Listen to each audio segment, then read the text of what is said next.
to acknowledge our presence on the traditional, ancestral, and unceded territory of the Gabrielino and Tongva peoples. I welcome you all to our 33rd annual Magoun lecture. This is a lecture that we're holding every year. In fact, we just upped it to 2 lectures because we have a lot of really qualified applicants and people that are proposed to the committee. And as you can see, this has a, whoops, I can't forward this. So anyway, so it has a long tradition. We had 33 plus speakers so far. Every year, the selection committee, which is composed of previous Magoun lecturers and other members of the community, select from all the entries, self-nominations, and nominations by others of somebody that really exemplifies how we're doing research at UCLA, somebody that has high-profile research, but also is collaborative with the people that are working here at UCLA.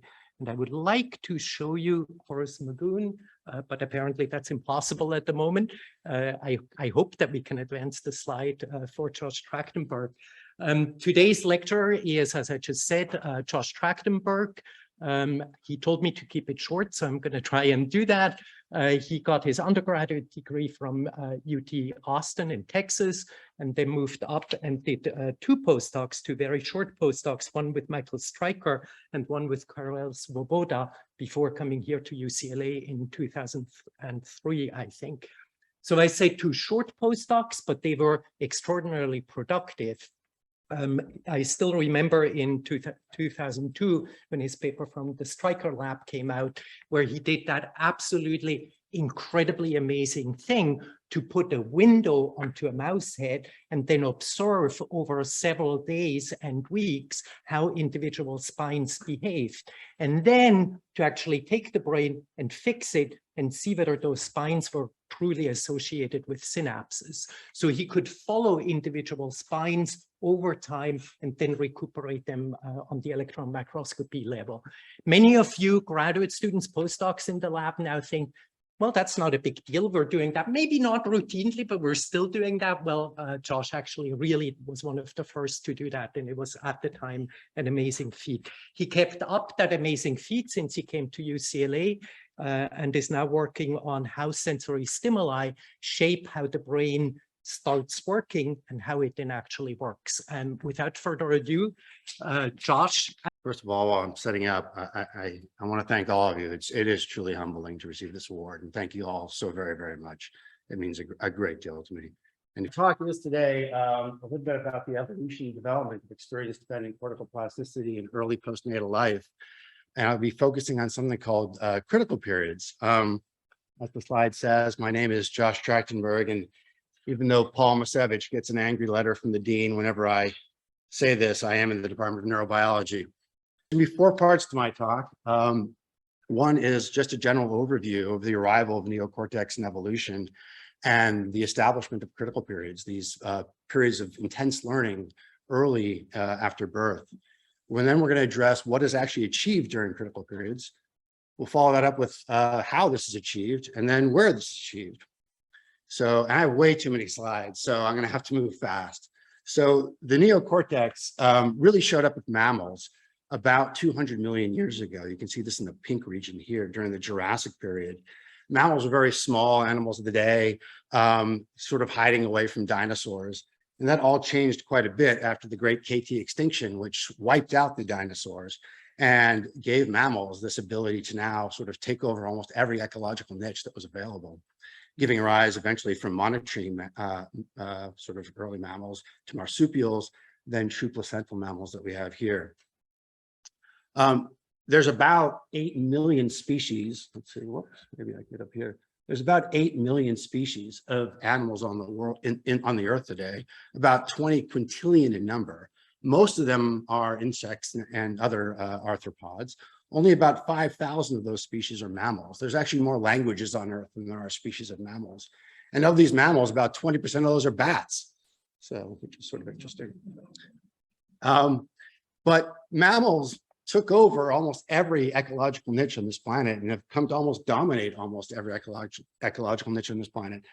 And they did that because, well, we'll get to it. They did that because they evolved something called the neocortex, but they had to solve a lot of other problems at the same time. So when mammals showed up, they brought with them 6, and I'll say 7 actually, really new features that hadn't been seen before. One, they were warm-blooded, and this was a massive advantage because, you know, most of the things that were going to eat them were these sort of cold-blooded reptiles and dinosaurs that were around at the time. And so this allowed them to go forage for food at nighttime when temperatures were lower. They weren't sort of, well, not moving like cold-blooded animals typically do at night. So they were able to find food. This came at a huge metabolic cost, right? A mammal at rest uses, a mammal in motion uses about 20 times more energy than a similar sized cold-blooded animal. And even at rest, it's using upwards of 10 times the amount of energy. So it has to be really good at finding food. And once it finds food, it has to extract as many calories as possible. Mammals also they invented molars. So most animals just gulp their food down. They take something, they just swallow it down and they slowly digest it, which is a fairly inefficient way of extracting calories. By grinding up their food, mammals were able to extract calories much more efficiently and quickly. They developed a 4-chambered heart, which allowed them to more efficiently oxygenate their tissues, and in particular their muscles and their brain. They developed middle ear ossicles, which hadn't been seen before, and this allowed them to hear much higher frequencies, which was great for insectivores. And the high five. They developed sweat glands and lactation, and this allowed them to, again, colonize, desert regions, dry regions, and regions that are, any region where you've got to get rid of excess body heat. This allowed them to do this more efficiently, and also to go over longer distances more efficiently because they could cool themselves. And the last thing they did, and the most important thing, well, maybe not the most important thing, but is they developed a new 6-layered neocortex. So prior to this, what we see in piriform cortex and hippocampus is a 3-layered cortex. And neocortex showed up and added a few more layers to that. And there's some idea that the upper layers of cortex were developed possibly from piriform cortex. Nobody actually knows where the upper layers of neocortex came from. That's a big sort of open question in the field. When neocortex showed up, if we look at here in the middle, these IT cells, these intrateloencephalic cells, these are cells that were found in 3-layered cortex, cells that projected within sort of piriform, hippocampus, neocortex. These are cells that they typically don't project out. When neocortex showed up, it brought with it a new specialized input layer, layer 4, which is receiving input from the sensory epithelium. Well, not directly, indirectly, but this is a major input layer that wasn't seen in antecedent early cortical structures. It also brought with it these projection neurons in layer 5 and layer 6. Typically, in earlier cortex, in allocortex, the main way of executing behavior, that is controlling motor output, is via the basal ganglia. But when layer 5 showed up, neocortex now had a new way of directly communicating with the brainstem and with the spinal cord, in addition, of course, to the basal ganglia. And these layer 6 cells now could communicate directly back with the thalamus as well. So we created these new cell types that weren't seen before and incorporated them into cell types that were present prior to this. So even though the new cell types were these primary input layers and these new output layers, the massive expansion in cortex that occurred was really in the upper layers in layer 2, 3. And this is a plot I made. I just looked through any animal that I could find that had been Nissl stained, and I just measured the thickness of the various cortical layers. And this is actually quite interesting because people have actually looked at snow leopards, like you name it, giraffes, Siberian tigers. There's actually literature. It's amazing the things that people have sectioned and stained. But you can see there's been this massive expansion of layer 2, 3, and it comes actually at the expense of the other cortical layers, layers 4, 5, and 6. And I'm going to argue that this massive expansion of layer 2, 3 that expanded because it's a particularly special kind of layer. And I'm going to get into that later. So what did we achieve by having this neocortex? Well, we achieved a lot. because as neocortex expanded and the brain started folding more and more and more, we were able to get this much larger sheet of neurons than we had before. And just simply by sheer numbers, we have a larger capacity for memory, many, many, many more cells. In this new neocortex, we have this ability to store and process new specialized representations.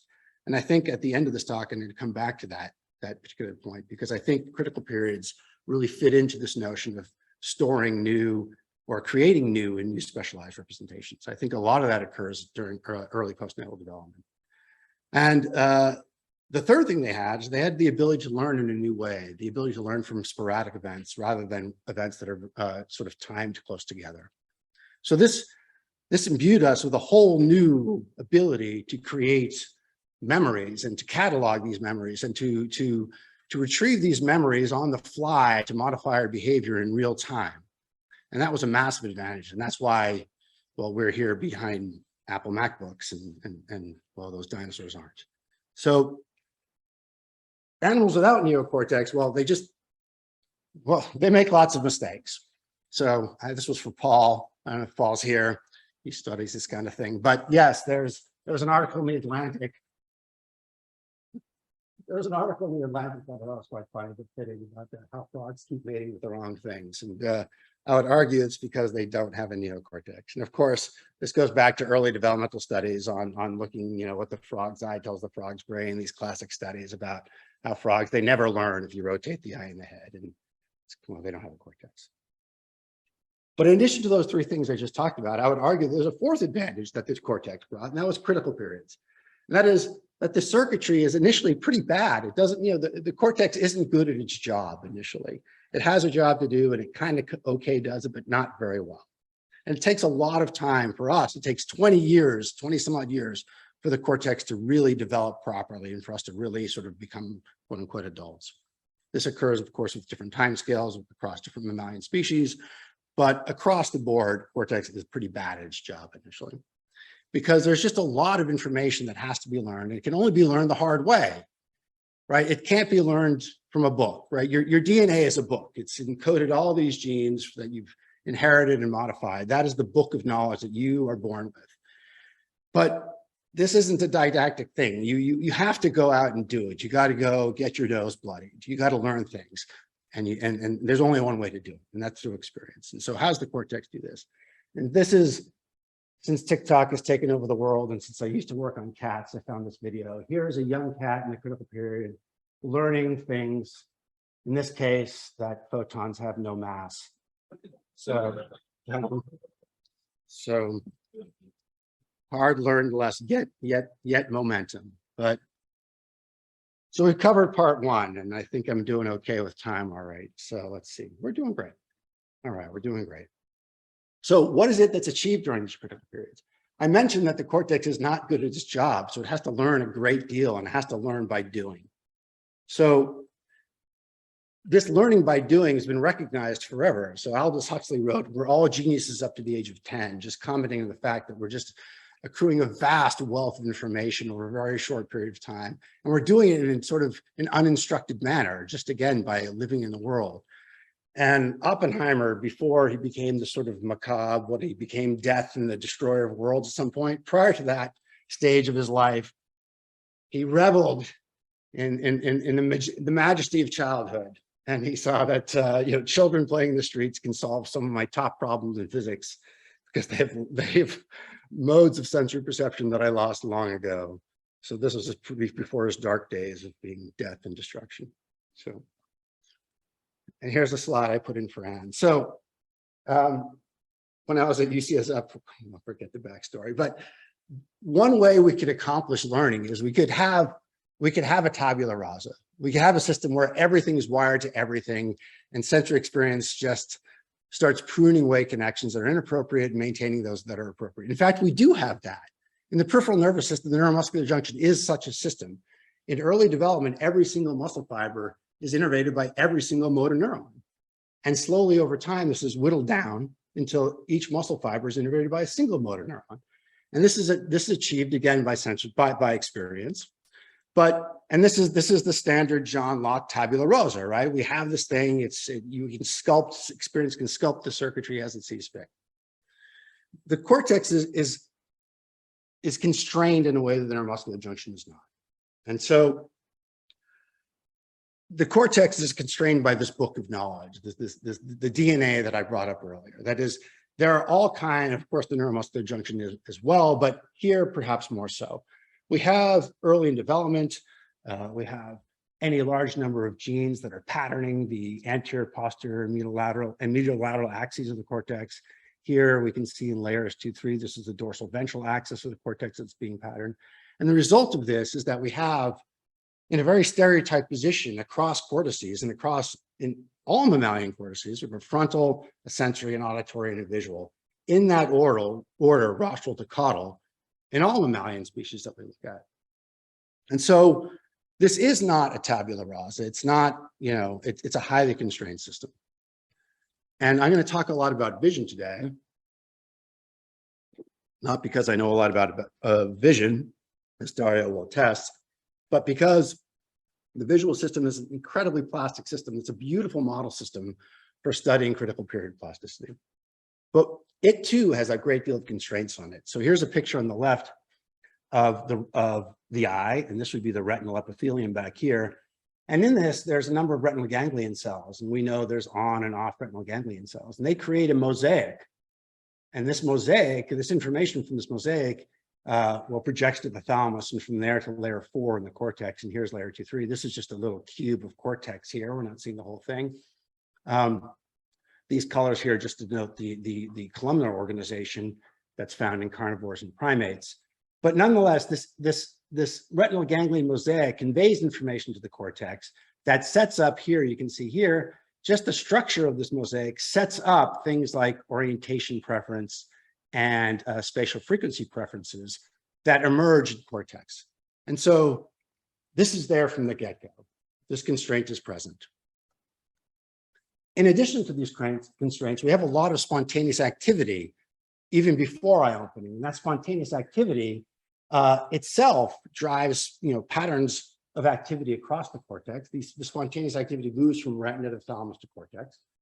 And this spontaneous activity, since the activity in the two eyes is independent and spontaneous, it can also set up higher level structures as seen here. This is a whole mount. If you took the cortex and flattened it and cut just out layer 4, and then you stain layer 4 for, in this case, they're staining for one eye or the other. The dark bands would be, let's say, the left eye, and the light bands would be the right eye. And these are these patterns of ocular dominance columns that we've all read about in textbooks. And those are present before eye opening, right? This has nothing to do with sensory experience. It has to do with these constraints inherited from the retinal ganglion cell mosaic and from the spontaneous patterns of activity. But nonetheless, in addition to these encoded constraints that build this circuitry, there is a large amount of plasticity and wiring that occurs due to the experiences that we have on this planet, on this earth, and the experience that we have early in life. And here is just a technique. I want to thank Joao if he's in the audience. This is a technique where we're using GCamp epifluorescence to map primary visual cortex in the higher visual areas. And you can see on the right, this is sort of a bit complex, but you can see maybe in this blue region here. Can you see that with the arrow?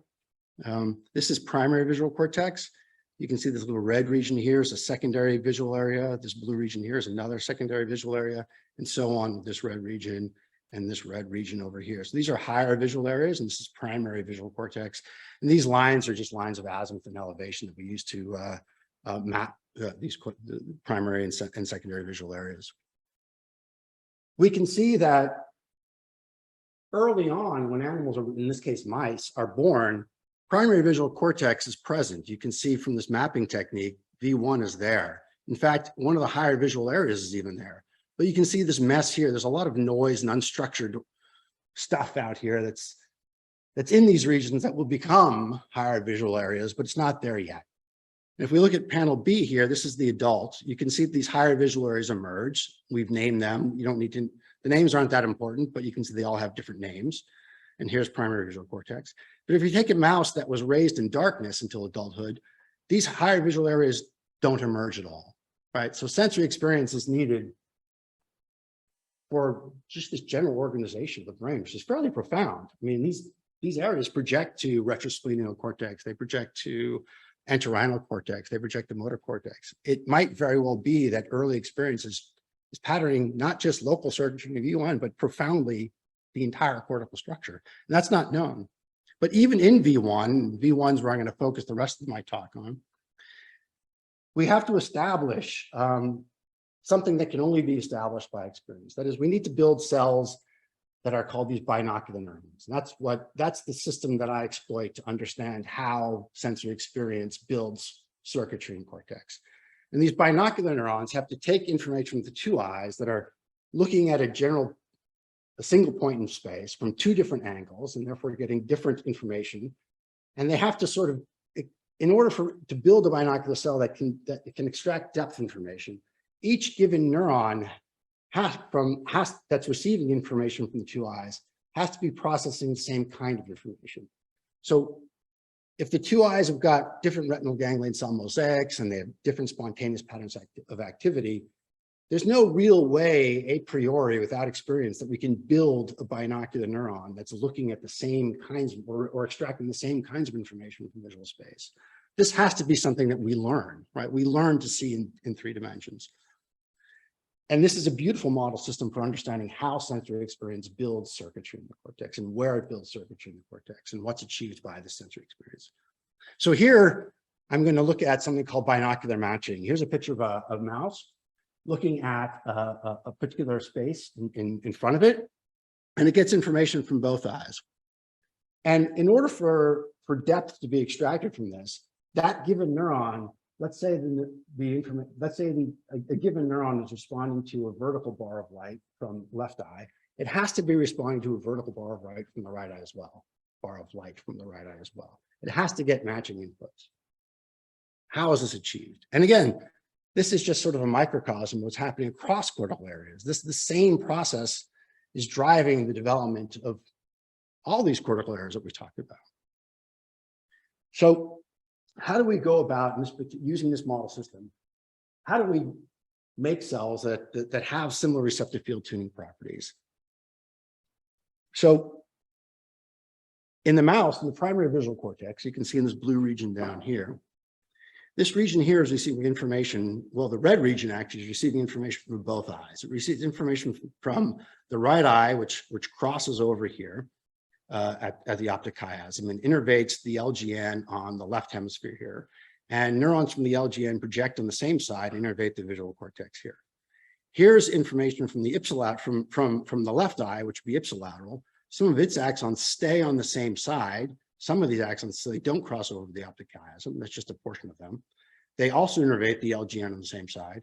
And this projects again to the visual cortex here. So this red region here is receiving information from both the contralateral eye and the ipsilateral eye. It's integrating that information to create these binocular cells. And what I'm going to argue is that the way cortex, which is this highly constrained system that we talked about, the way it is able to use sensory information to build new circuitry is it has 2 circuits. One is a highly constrained circuit that we talked about earlier. It's largely hardwired.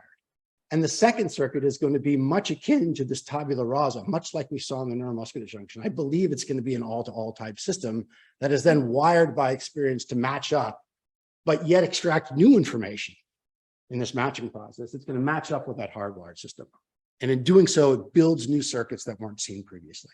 So it's a clever approach the cortex is using, right? It's got these constraints and it builds a new system to work within these constraints using a kind of different kind of approach to build new information that's not seen earlier. So what's the evidence for these 2 circuits? So when you can't see at the bottom, I'm sorry for that, Spencer. I know you're not watching, but should you be? Spencer Smith was a postdoc in my lab early in the day. And he used a technique like that epifluorescence mapping that I showed you before, but using something called intrinsic signal imaging, which looks at oxygenation and deoxygenation levels associated with blood flow. And using that technique, he was able to map, again, retinotopic space in primary visual cortex And that's sort of shown here. Here's a bar drifting up and down. The mouse is looking at it. Here's the region of cortex imaged. And this is that map of retinotopic space. And this is a map of strength, right? So this is just how strongly the cells, or rather the neurons in that area of cortex are responding to the stimulus. And what he did is he looked at eye openings. So in mice, eye openings around postnatal day 13. And here's the first, the first 15 or first 10 days after eye opening in the bottom.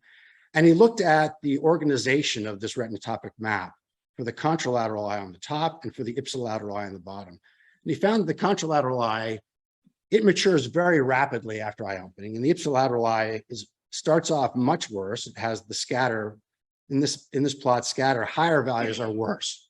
So it starts out much worse, and more slowly it catches up, eventually matching the mapping from the contralateral eye. And this had been shown by Mike Creer in Mike Stryker's lab in kittens earlier before. So it was nice to see this as well in mice. But then so what I'm going to do is, if you take this curve here from the ipsilateral eye, I'm just going to plot it again here. So that's that same curve again. So here's both eyes open. What Spencer then did is he closed the contralateral eye. So we still have unpatterned activity coming from the contralateral eye, noise source. And in the presence of this noise source, the ipsilateral eye, which had good vision, it actually came in more slowly, right? The presence of noise slowed down the maturation of cortical responses to the ipsilateral eye. If he removed the contralateral eye and got rid of the noise source, it actually matured much more quickly, right? So the ipsilateral eye was very sensitive to what was going on in the contralateral eye. So that was some indication that maybe the ipsi and the contra are obeying different rules. And Josh Begay, when he was in the lab, followed up on this, looking at slightly older mice, using a paradigm called monocular deprivation to look at what happens to cortical responses to one or the other eye. And he did everything possible. He looked at normal mice that had both eyes closed, one eye closed, the contra eye closed, the ipsi eye closed. We took out the contralateral eye. We even took out the contralateral eye and then closed the ipsilateral. And what he did, if we look at this plot here, this is a plot of magnitude. That's this map here, right? We can see these dark pixels. Those are the regions that are responding to the visual stimulus. A value of 1 is just the strongest pixel, just the darkest pixel here, right? The most responsive region. A value of 0.8 is the top 20% of those, right? And so since we didn't know where to threshold it, we just plotted everything. And what's interesting here, so this is the contralateral, this is cortical responses to the contra on the top. This is cortical responses to the ipsi. What you can see immediately is these are quite different. In the contralateral, cortical response to the contralateral eye in the normal animal were no different than those if we closed the ipsi eye. That is, the contralateral eye, the cortex didn't care. Let me back up. The cortical response to the contralateral eye didn't care what the ipsi eye was doing. It only, if we closed both eyes, or if we only closed the contralateral eye, we also got the same output. That is, the cortical response to the contralateral eye only cared about the contralateral eye. It did not care about the ipsilateral eye.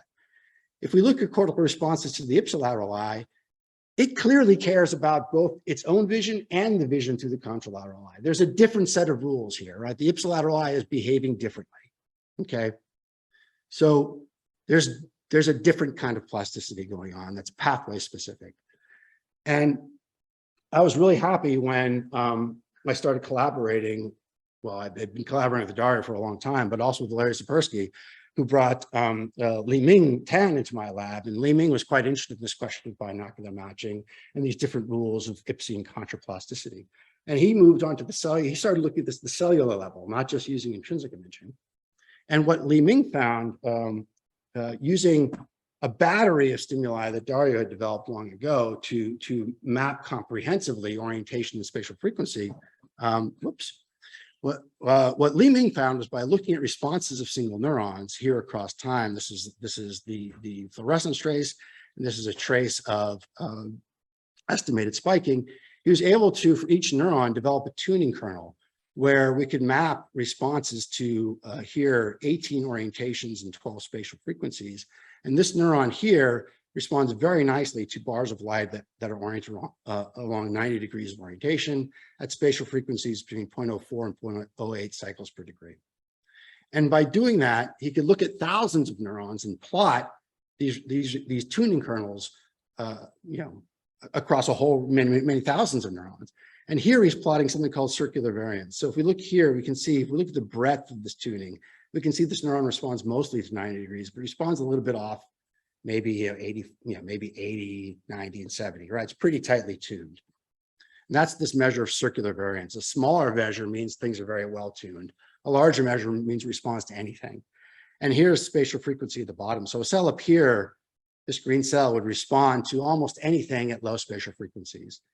A cell up here would respond to almost anything at higher spatial frequencies, and so on and so forth. The cell down here would be particularly responsive to, would be very selective, only responding to a small range of spatial of orientations and at very high spatial frequency. And then he could fit this density profile to this, which will be important later. And what Leeming first found was that, he first looked at the sort of same things that Spencer had looked at. He found that, in fact, yes, the contralateral eye is there right at eye opening, P14, and stays there. And the ipsilateral eye comes in later.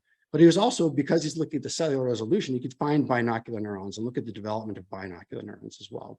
What he found was that as the ipsilateral eye comes in, it comes in by converting these unresponsive neurons into responsive neurons. There's no real change in the contrapool. So the ipsi eye is pulling these unresponsive neurons into the visually driven pool. And these new binocular neurons are being created because, of course, you have to have an ipsilateral eye response to create a binocular to create binocular neurons. So as the ipsi eye is maturing, binocular neurons are being recruited as well. And what he found when he looked at the selectivity of these binocular neurons, strangely enough, again, circular variances measure the selectivity to stimuli. He found that the binocular neurons were actually the most selective. That is, as animals had visual experience, they were building circuits that were better and better and better at extracting information from space in front of the animal, the space that's most important for things like foraging, for example. So how is it building these optimizing the circuitry? So what he did was he looked at cells across time. He followed the same cells week after week after week. And these dates here, P21 through P36, this is during this period of intense plasticity, the critical period that I've been talking about. And by doing so, he was able to look at these tuning kernels, again, orientation on the Y and spatial frequency on the X. He could see for a given neuron, here's a neuron that responded to the same stimuli to both eyes, and it stayed binocular at all 3 time points. Here's a neuron that was responsive only to the contralateral eye, P21, and it gained responsivity to the ipsilateral eye and became binocular, and stably so. Here's a neuron that was binocular early on, and it lost responsiveness to one eye and became monocular. And here's these Sankey diagrams where you could show what was happening to these neurons that we imaged on time 1, time 2, and time 3. And there was a massive amount of flux here. And this was quite interesting because the dominant model had been that you have a neuron and you can gain input, and we can sort of model this. We can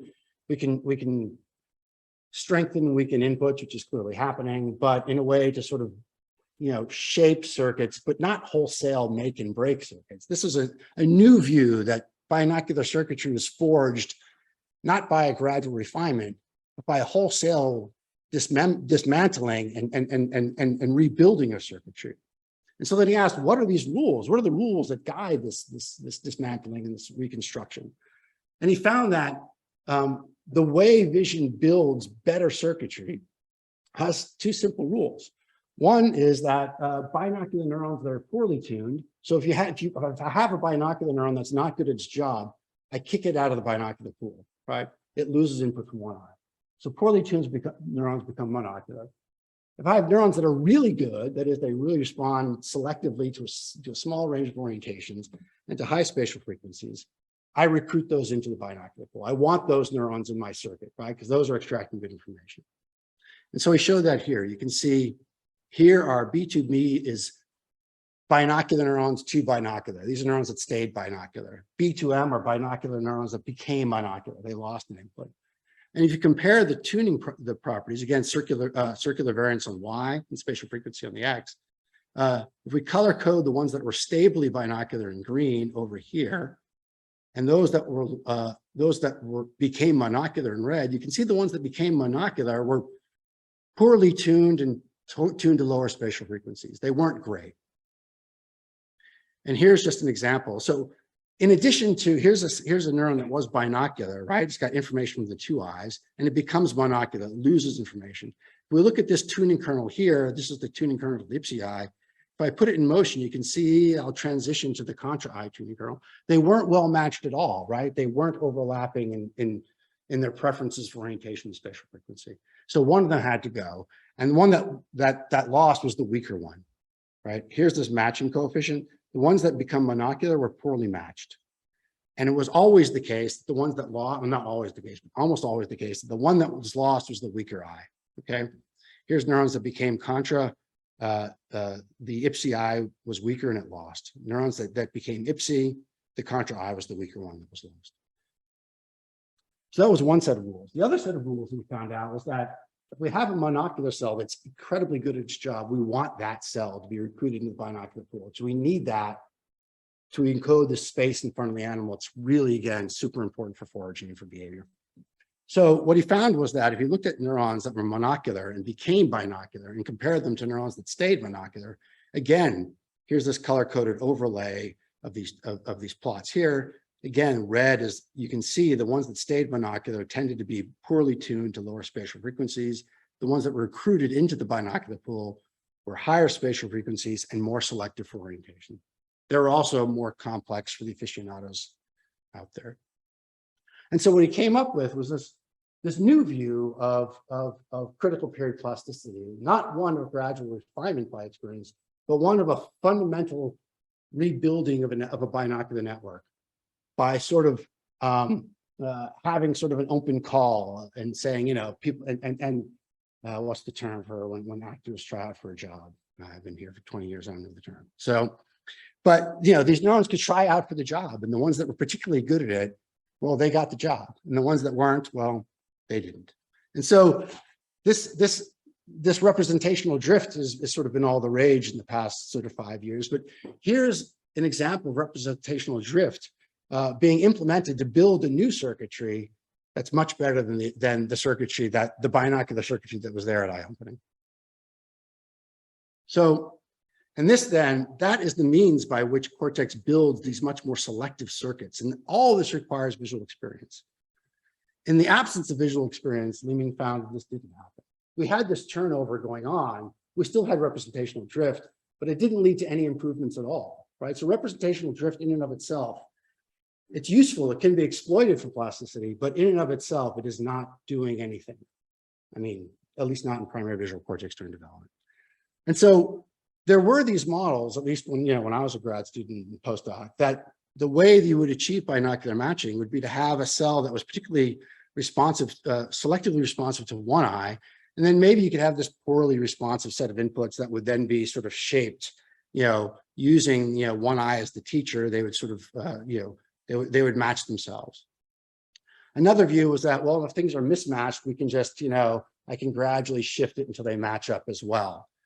We never saw any of that. We found that cells that were mismatched became monocular, and cells that were particularly good were recruited into the binocular pool by gaining matched responsiveness. So again, we're using calcium imaging, and so we could only see cells that were the spiking behavior of cell. So if we saw a cell that was really beautifully tuned and it gained an input at the sort of calcium level, spiking level, this must have been occurring at the subthreshold level ahead of time, right? And so how do we do this? How do we shape inputs in the subthreshold level? One way of doing is by recruiting local inhibition. And so in the last 15 minutes, I'll talk about a little bit of work that was done by two people in the lab, Courtney Yeager and Sandra Kuhlman, when they were grad student and postdoc in the lab, looking at how local inhibition might be driving this experience-dependent plasticity in pyramidal cells. And here's a model of the different kinds of inhibitory cells one might find in the local network in the cortex. There's VIP cells, somatostatin cells that innervate the dendrites, PV cells that innervate the cell somas and axon initial segments. And there's connectivity between these inhibitory cells. Somatostatin cells are connected to everything. PV cells are connected to each other. And here's this input from layer 4. So this would be like a layer 2-3 circuit. Whoops. When Courtney was in the lab, she was quite interested in the role of acetylcholine, this neuromodulator. There had been a lot of works, in the 80s in particular, showing that acetylcholine was playing a massive role in critical period plasticity, but his role wasn't particularly well understood. And so Courtney was quite interested in investigating that. And so what she did is And at the time, my lab was quite interested in inhibitory neurons. And so what she did is she started patching, she made mice where the different classes of inhibitory neurons were expressing TV tomato. And she was able to then visualize these cells and patch onto them. And she could then spray something called Cortical, a cholinergic agonist, onto this. And she did this for somatostatin cells, PV cells, and VIP cells. She did this for young animals at the peak of the critical period and adults. And if we look at the PV cells, they were never really responsive to acetylcholine. The VIP cells were always responsive to acetylcholine, but the somatostatin cells changed. They were responsive in young animals, but not so responsive in adults. And this was reflected in their responses during periods of arousal. So here's in vivo measures when mice are able to run or stand still on a treadmill, and she's imaging somatostatin cell responses here in the top and PV responses in the bottom. And you can see during critical periods when the animal's young, these somatostatin cells are firing away whenever the animal's running, and they're quiescent when the animal's standing still, right? The PV cells are doing the opposite. They're quiescent when the animal is running, and they're much more active when the animal's standing still, for example, here. And this all shifts in the adulthood. In the adult, the PV cells, now they're sort of actually bimodal. Many of them are quite active when the animal's running. The somatostatin cells are now, they're not really correlated at all. So there was this developmental shift in the engagement of somatostatin cells as a function of arousal state. And this would have, therefore, implications for dendritic integration, where these subthreshold inputs must be coming, right? Where we must be fine-tuning connectivity at the subthreshold level. And so she looked at this, and I want to thank Mega Segal in the lab, who's in the audience here for this video. She was able to image calcium transients in the dendrites. And here's an example of a dendrite here, where there's two sister components here. And here she was able to image these calcium transients so the animal's running and the animal's quiescent. And you can see here, she was able to look at the correlation coefficients in their activity. In young animals, you can see here they had very low correlation coefficients when they were running. That is, they're acting like individual compartments. When they're standing still, they're more coactive. In adults, they were sort of almost always coactive, right? So in early development, during these critical periods, these dendrites were acting as different sort of almost, well, they're acting in a way, these things called point neurons that people have modeled quite a bit. So since I don't have a lot of time for this, what Courtney found was that during these critical periods in animals in an arousal state, we had this cholinergic model, cholinergic engagement of somatostatin cells that was driving this compartmentalization of dendritic integration in these pyramidal neurons. And at the same time, these somatostatin cells are inhibiting these PV cells and relieving somatic inhibition. This is called disinhibition. This has been extensively studied in learning memory literature, right? Somatic disinhibition is a prerequisite for many forms of learning the adult brain. And here it was being engaged, the juvenile brain, by the engagement of this cholinergic modulation of somatostatin cells. So these were achieving two things, right? This dendritic compartmentalization and this somatic disinhibition was being achieved by this unique in time cholinergic modulation of somatostatin cells. When Sandra Kuhlman was in the lab, she found another pathway by which sensory experience could engage or disengage these PV cells, and therefore regulating somatic disinhibition. She used a paradigm called, again, monocular deprivation. And she found that when one eye was closed, the very first thing she found was that there was a loss of feed-forward input to these PV cells and a resulting disinhibition of the pyramidal cells. And these are the data here. For the aficionados, I'm going to have to skip it in the interest of time. But the end result was that sensory experience is clearly working in two ways. One is by regulating in a temporally dependent manner the direct engagement of somatostatin cells as a function of cholinergic activity. And the other one was this unique plasticity of these PV cells by feed-forward modulation, again, that was restricted to the critical period. And all of this will be gating the plasticity and integration occurring in these pyramidal cells. Where is this happening? Okay, where is this plasticity achieved? We know it's occurring in these dendrites. We know it's occurring as a result of this recruitment of this inhibition that's driving all of the plasticity that we may characterized. Where is this being achieved? I mentioned earlier that as neocortex evolved, we've got this new primary input layer 4.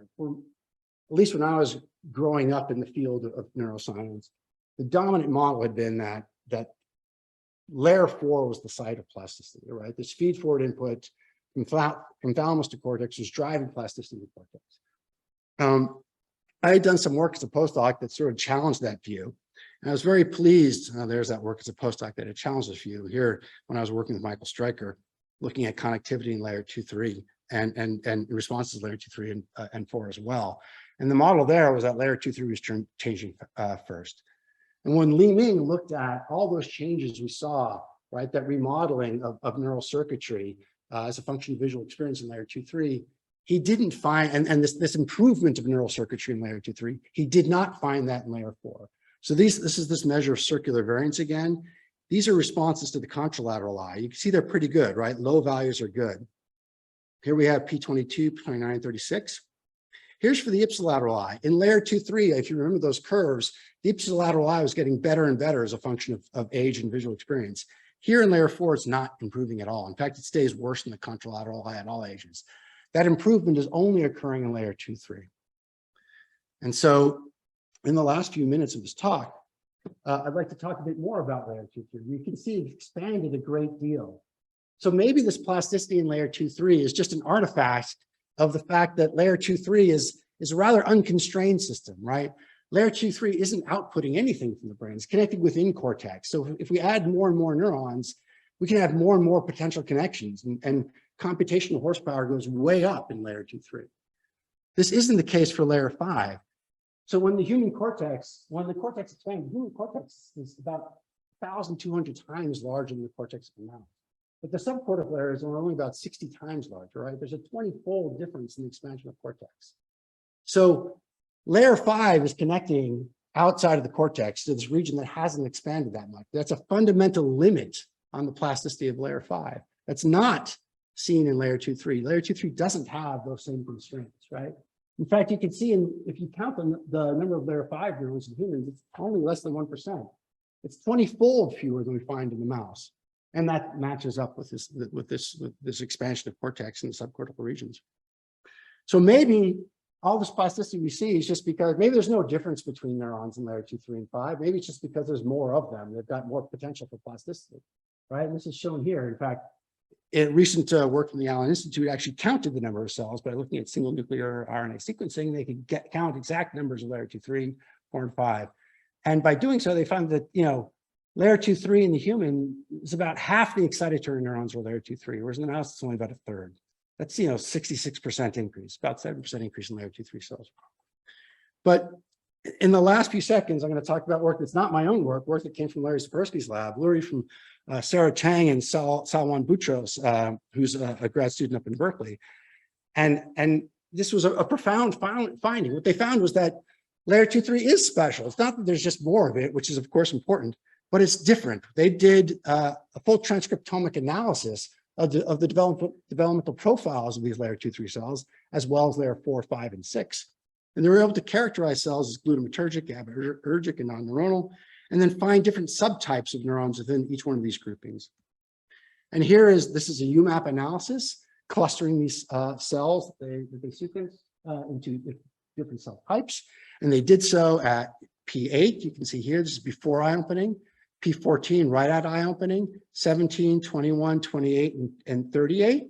And what they were able to find was that the cells in layer 2-3, here we are at P8 before eye opening, here's eye opening here, these cell types emerged after eye opening. And the emergence of these cell types required vision. It didn't happen if the animals are reared in dark. So it's not this unique plasticity we're finding in layer 2-3, maybe because of this massive connectivity expansion, but it might also be because these are transcriptionally special kinds of cells that aren't seen in layer 4, 5, and 6, maybe a little bit in layer 4. And these cell types, they're organized in a particular anatomical fashion. They form these sublamina. And we don't know what these do, but this is an amazing new and exciting area of exploration. So what have we seen in this talk? Yeah, I've given you the 30,000 foot view of what I've been doing for the past 20 years. And so what we found is that the way cortex is building better circuits during development is it's taking two things. It's got a very highly constrained circuit that's constrained by all these things in the sensory epithelium and all these transcription factors that are expressed in cortex and all the spontaneous activity that builds a cortex, right? It's not a tabula rasa, but it invented a new tabula rasa that can incorporate with this and change its function to extract the best kind of information possible to guide the animal's behavior during development. This allows mammals to maximize, I don't know, lack of a better term, their behavior in early development to fit the environment around them in the most optimal way. And it did so possibly by having these unique periods of plasticity of inhibition, this ability to recruit inhibition in new ways during development that are sort of lost with aging. And it invented a whole new way of creating cell types in cortex. It's seen in layer 2-3, and the implications of this are to be determined. This is potentially a truly profound new avenue of exploration about how sensory experience is shaping cell types, their wiring, their function, and and the last point I want to make is layer 2-3 is a special layer in neocortical evolution and development. New things are happening there, and exciting things. And I hope in the next 20 years of my career, we can really drill down and get to some real ideas of what's happening there. So again, evolution exploited this. These are my last few slides. We might have time.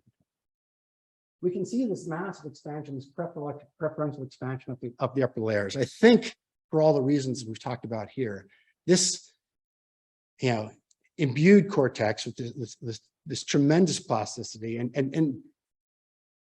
imbued it with these critical. We don't know when critical periods showed up, right? Critical periods might be. We don't know when they showed up. I would love to figure out when critical periods first evolved. So again, just to come back to this last slide here, this formation, this critical periods, this critical period plasticity, it enabled the cortex. It gave the cortex this ability to store and process new specialized representations that weren't seen prior to the formation of neocortex. And I guess I'm going to end there. I'm going to end with the acknowledgments of the people that have really made all of this work possible. And started with Elaine Tring. Elaine has been with me for 15 years, and she's the backbone of the lab. Without her, nothing happens in the lab. And so I'm deeply, deeply indebted to her. The list on the left is the list of graduate students, postdocs in the lab.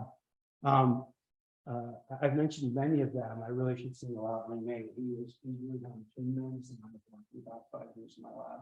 And he's just been a wonderful person to work with, and he's taking off to form his own lab very soon. I want to thank my PhD advisor, Wes Thompson, Michael Stryker and Carl Spoon, my postdoctoral advisor. Wes passed away a couple years ago, and he was just a tremendous man to work with. I've tried very much in some ways to model my lab after his. I miss him quite a bit. I want to thank all of my colleagues, Michelle Basso, Dean. Many people aren't listed here, but these are the people I've worked with directly over the years that have been here. Tom, Carmichael, Dan, Paymon, Carlos, Dario for certain. He's been a real mentor to me. Karthik, Alcino has been fantastic. Michael, Larry has been, again, a mentor to me in fundamental ways. And Zhang Min has been a colleague down in UC Irvine. These people have really made everything possible. Thank you so much.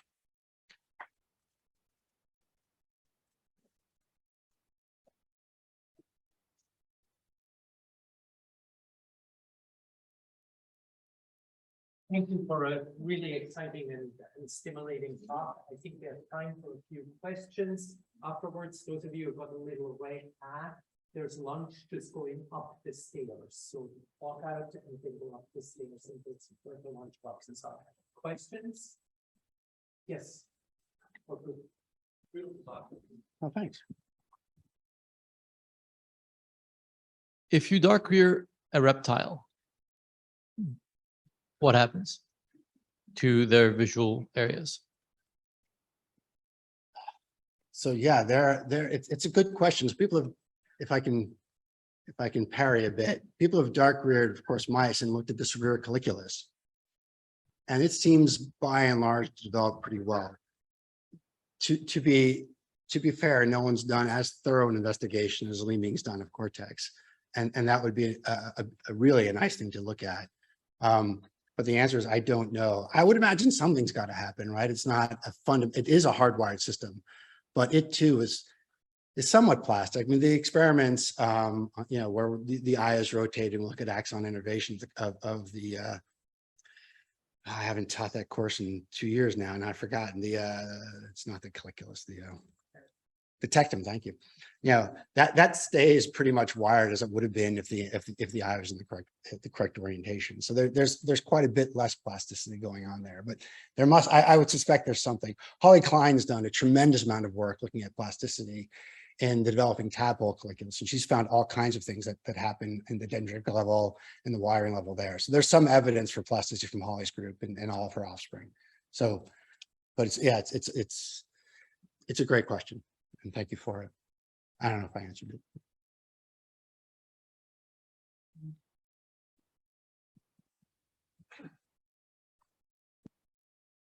Yeah, that was a great talk. Thank you very much. I had a question about your observation that the clusters based on gene expression profile changed early in development. I found that a little confusing because I think really early in development, those clusters must be defined by the genes that are telling the neurons where to go in the cortex and where to project.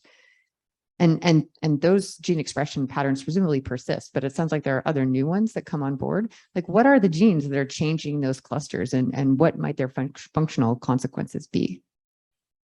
You had to ask me a molecular biology question. I literally said this wasn't my work, but I had to mention it. Can I? Oh, come on.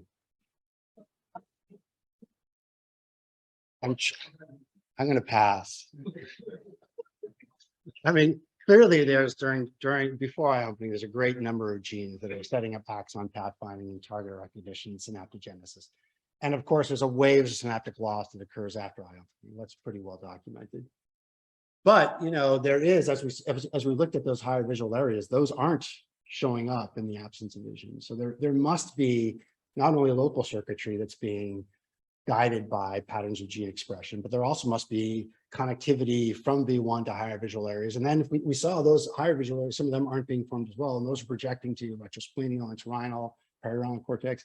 That circuitry, you can imagine this circuit, we need information to build these circuits and to propagate new circuits across cortical regions and to link them up correctly so that we can not only see the world, but then inform the rest of cortex about what we saw, right?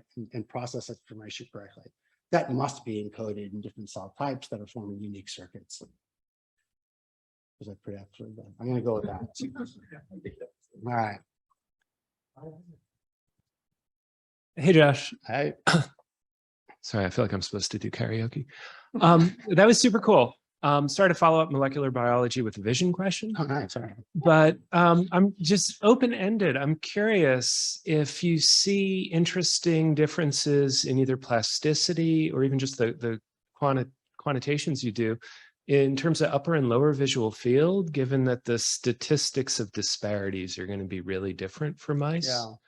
And also the Opson gradient's pretty profound. So, the amount of rod contribution you're getting is probably different. Yeah, no, it's a great question. If we look at in those mapping studies, when we look at area LM versus RL, for example, RL, the mouse aficionados, is mapping sort of the region that's sort of within grasping in front of the animal.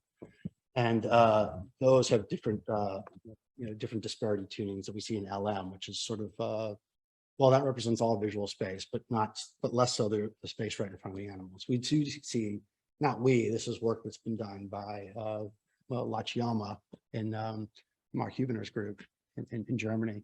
They find different disparity tunings in these different higher visual areas that are, of course, informed by, these probably cell type specific projections coming from V1. So yes, there are differences in disparity tuning.